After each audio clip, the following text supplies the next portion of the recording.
আমার মা মাঝে মধ্যে বউখুদ রান্না করতো। এই বউখুদটা এত মজা হইতো যেটা বলার বাহিরে। তো আসসালামু আলাইকুম, সবাই কেমন আছেন? মায়ের মতো করে না, আজকে হচ্ছে শ্বশুরবাড়ি নরসিংদীর মতো করে বউখুদ রান্না করব। ওদের নরসিংদীর মানুষ হচ্ছে বউখুদ রান্না করার সময় মুসুর ডাল দিয়ে দেয়। ডালটা দিয়ে রান্না করলে একটু ভালোই লাগে। আমি প্রথম যখন খাইছিলাম ভালো লাগে নাই, কিন্তু দ্বিতীয়বার খাওয়ার পর থেকেই ভালো লাগে এবং মাঝে মধ্যেই আমি এটা রান্না করি। তো বউখুদ রান্না করার জন্য চাল ডাল আমি আগেই ধুয়ে ভিজিয়ে রাখছি। আর এইখানে হচ্ছে শুটকি ভর্তা করব। আমার বাসায় চাপা শুটকি ছিল না, কিছু কাচকি শুটকি ছিল।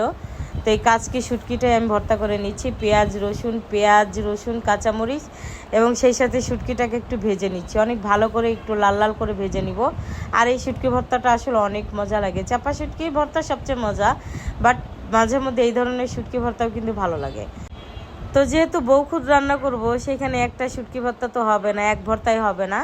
তো আমরা তো দুইজন খাবো, এই জন্য আর একটা ভর্তা করলাম। এখানে হচ্ছে আমি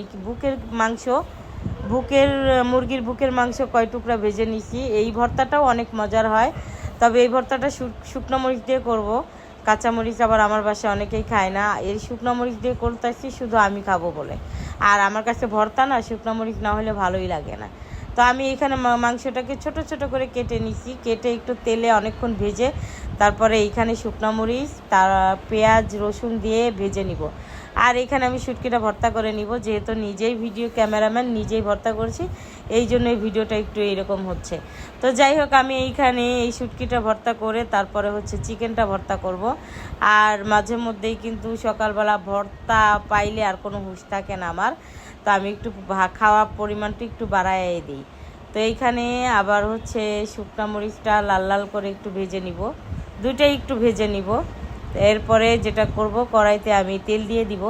এখন হচ্ছে বউখুদ রান্না করব। আমি আমার মাকে দেখতাম বউখুদ রান্না করার সময় বেশি করে কাঁচামরিচ দিত আর পেঁয়াজ দিত। আমি এইখানে কাঁচামরিচ পেঁয়াজ একটু লাল লাল হয়ে গেলে এই যে ভিজিয়ে রাখা চাউল, এটা সুন্দর করে পানি ঝরায় রাখছি, এখন এটা দিয়ে দিব। চাউল আর ডাউলের পরিমাণ একটু সমান সমান দিচ্ছি। আর এটা অনেক মজার হয় জানেন, আপনারা যারা চাল ডাল দিয়ে বউখুদ রান্না করে খান নাই, একবার রান্না করে খাবেন, দেখবেন অনেক মজা হয়।